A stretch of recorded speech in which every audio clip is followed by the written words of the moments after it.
Hello, good morning, good morning. So ngayon no, January 8. Matagal na ako nung hindi naka-video day dahil sobrang busy day. Saka ang pagod na din no, pagod sa trabaho. Small creator pa tayo. Konti pa lang yung ano natin ba. Supporters. Ito ay bahala way mo tanaw day mag-vlog lang gud ta.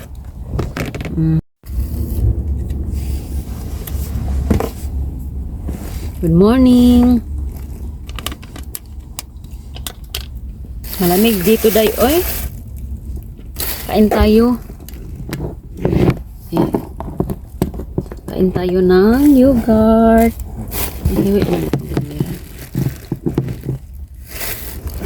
Ano na to no? Simple lang ang ating ano ngayon. Ang ating aura. So, andito kami sa Kuanday.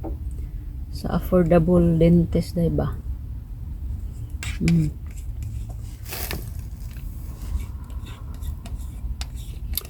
Kasi may appointment yung asawa ko, tapos na late kami ng 30 minutes, kaya kami. Nalagay kami sa 11. Mga 1 hour pa ang intay namin.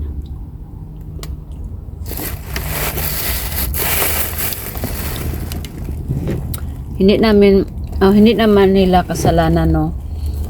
Kami naman ang may kasalanan kasi na-late kami sa aming oras ng appointment. Kaya ayun, na mag-intay kami ng 1 oras dito.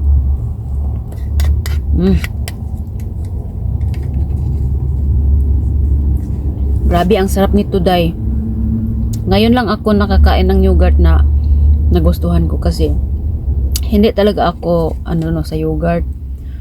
Hindi ako kumakain ng yogurt dati kasi parang hindi ko. Parang hindi masarap para sa akin, hindi masarap. Pero nung nag-grocery kami doon sa nakita ko ito ba. Parang nainganyo ako sa niya kasi ang liit niya, sobrang ang cute niya talaga tingnan. Tapos binasa ko itong support gut health lagi. So yun yung no. So maraming benefits talaga dito sa yogurt. Healthy talaga ito sa ating sa loob ng ating katawan, sa loob ng ating tiyan.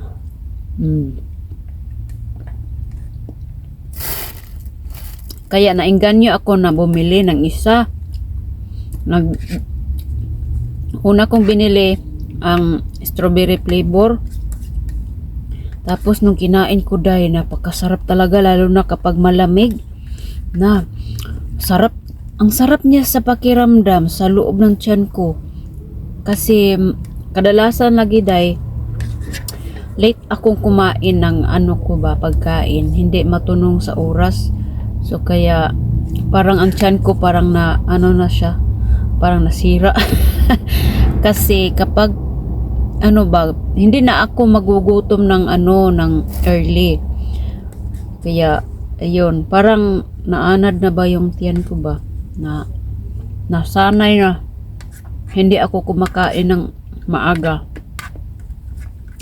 Yung breakfast ko talaga dati nung sa probinsya pa kami sa probinsya pa ako doon sa amin. Yung breakfast namin around 7 o'clock sa morning. Tapos kapag hindi ako makakain ng oras na yon, parang parang mahihilo talaga ako.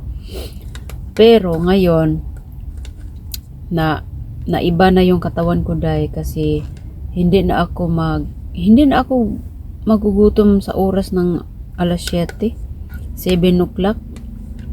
Yung pamahaw ko, yung yung breakfast ko ba around 10 o'clock na in the morning. Yun na yung ko. Kaya ngayon 10 o'clock na ngayon dito. So nagugutom na ako, no, parang na ano na ako. So kumain ako ng yogurt. May spaghetti ako dito na dinala, binaon ko para sa aking lunch. Gusto kong kainin ngayon kasi mainit-init pa.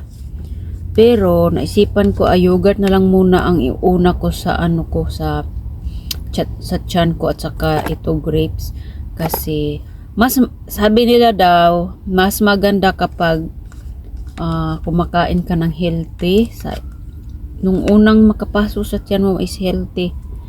Yun yung mabuti daw yun sa ating ano ba, sa ating ano sa loob. Ano ba yun? Ay, emergency truck.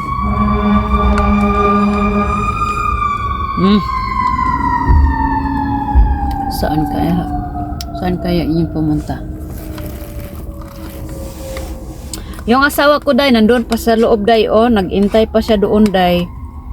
Kasi isa lang ang doktor dito, yung maggawa sa kanyang ano ba, sa kanyang ngipin. Kasi nasira na talaga yung ngipin niya. Ilang beses na din siya nagpa-repair ba, parang implant gani day yung lubo niya, ibaon yun sa ano mo yun ba, sa gums ang yung ano nila. Parang i-screw lang bitaw. Nasira na talaga yung ngipin niya day. Minimintin niya talaga yan pero nasira talaga, parang inheritance talaga. Kasi yung mama at papa niya wala rin ngipin. Parang ano na, parang namanan niya. Kahit anong niya, binter niya. Sarap talaga nito day. Peach flavor ito day. May peach small pieces inside in the bottom sa yogurt.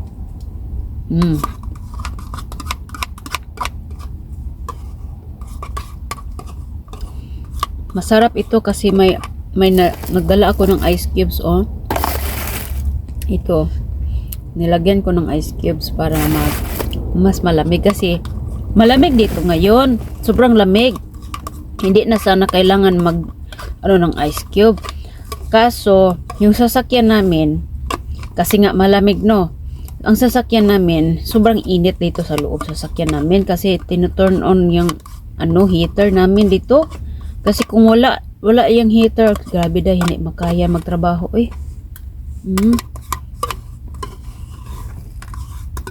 Trabaho kasi kami sa labas ng sa labas, kaya kailangan namin ng heater kapag pumasok na kami sa sasakyan para maano yung katawan namin, makasurvive sa buong araw na trabaho.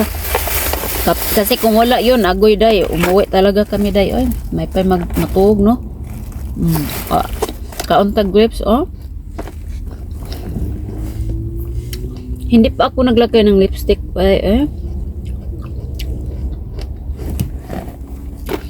At nilagay ko yung buhok ko ng parang ganito ba, ponytail, kasi hangin. Kapag idunghay ko lang ito, kapag hindi ko lang ito ilagay sa hindi ko ito ganitohon. Ganitohon yun, no?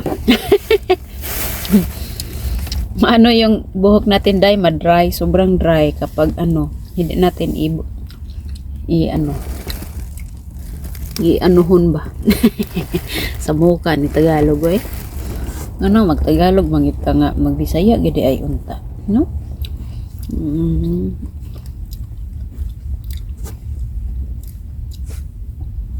Yung buhok ko day, parang manigas-tigas talaga sa sa weather.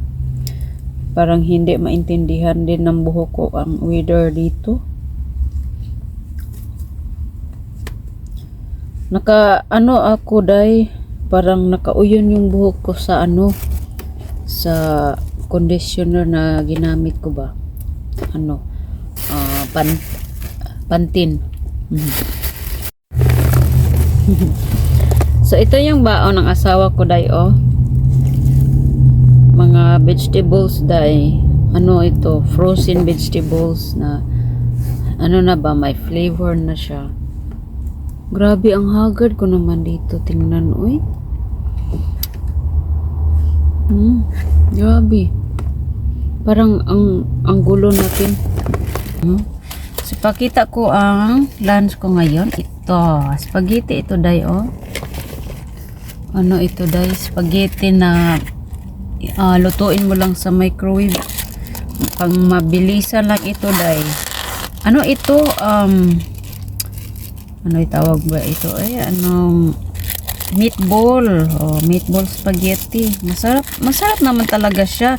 Pero mas masarap din yung spaghetti natin diyan sa Pilipinas ba. Iba talaga ang lasa natin diyan sa Pilipinas. Marami talaga ang nakasabi na ang mga food natin diyan, no? Na ano na yung sauce, ito lang siya, day. Spaghetti. So, i-mix lang natin ito para maano siya sa sauce. May 1 hour pa kasi yung asawa ko na intayin dahil na late nga kami, no? Ang appointment namin is 9 o'clock. Pero nakarating kami dito is 9:30. Dahil na-late kami dahil sa traffic. Tapos tanghali na nagkamata, tugna manggod, nga unta, day.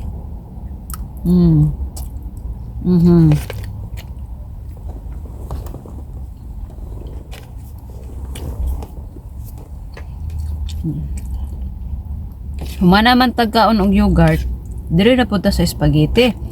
Wa daan kaon kuno hay yogurt para healthy, no? Ato ang kuan tinai. Paslakan man po nato dayon aning meatball, karne. Ang karne okay man, ang karne. Okay man kay na need man pud ta og karne, no? Need tayo kumain ng karne. Sa ating katawan. Okay din na kumain tayo niyan. Pero kapag araw-arawin natin, no, hindi na yan maganda. So, kahapon, day, pa-check up ako kahapon, no. Dahil ito sa US, day, kahit hindi ka US citizen, no, kapag green card holder ka na, permanent residence holder ba? Parang ganun ba? Dahil nakaasawa ako ng apam, no, na US citizen. Dito, day, may ano ka na talaga dito, makaber ka sa insurance dito, day. May insurance talaga dito. Kahit ano na insurance, hindi gaanong pero maganda naman siya dahil may ano dito, day. 1 year, every 1 year, no, check upon ka sa doktor. May cover na yan sa insurance, wala kang bayaran. So kahapon, pumunta ako sa hospital. Nagpa-check up ako kahapon. Schedule ko kasi. So last week na nag-ano ako sa aking blood test, no? Okay naman. Binasan niya kahapon ang result. Okay naman lahat. Sabi niya, healthy daw ako. Grabe naman yung iba magpa-takbo na sasakyan, Healthy na healthy daw. Yung dugo ko, yung heart, yung cholesterol, at saka yung ano tawag ba dun, Lahat, basta lahat. Kidney, urine, yung ihi ko ba, day? Parang tinatawag na ako ng asawa ko, dahil bahay na, Natapos na din kami sa dentist, no, pabalikin daw kami ngayong Friday para masukat niya yung parang clay para mag-guide yung niya, ang ngipin, bagong ngipin niya kasi bunutin yung lahat ng ngipin niya, day, para mawala na yung problema niya dahil na problema talaga siya sa ngipin niya, day. Kapag kumakain siya, mahirap talaga sa kanya.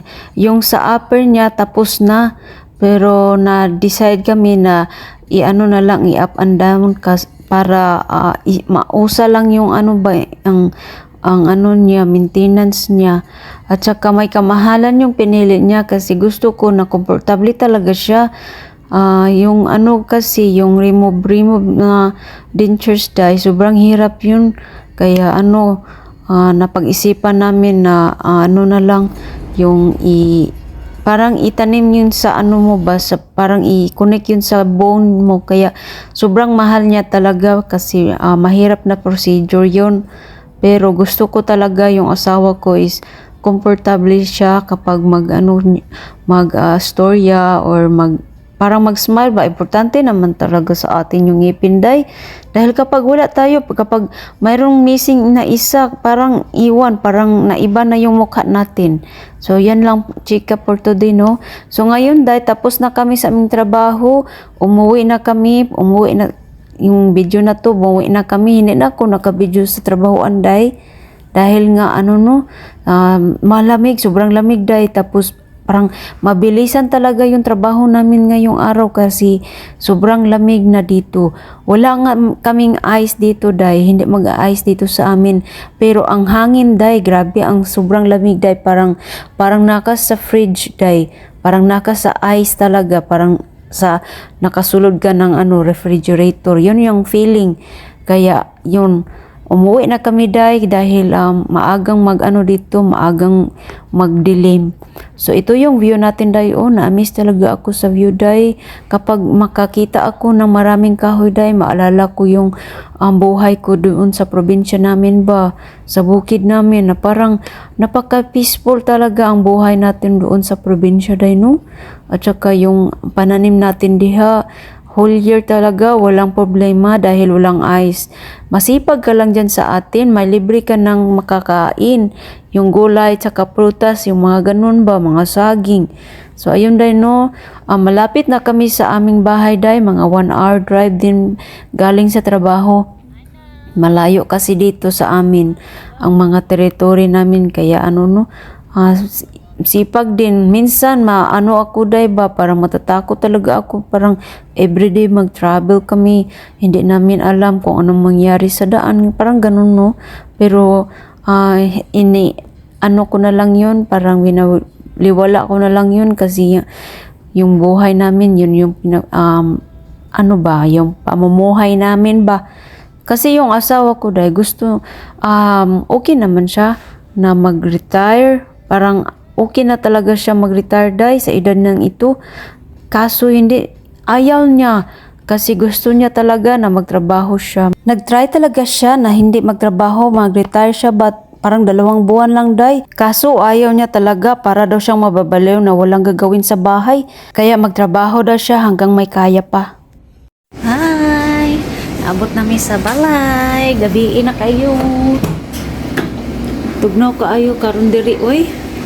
Grabe, nagbutang ko kay di maagwanta ang katugnaw. Pero walay ice there sa amo. So thank you for watching, guys. That's all for today. Bye.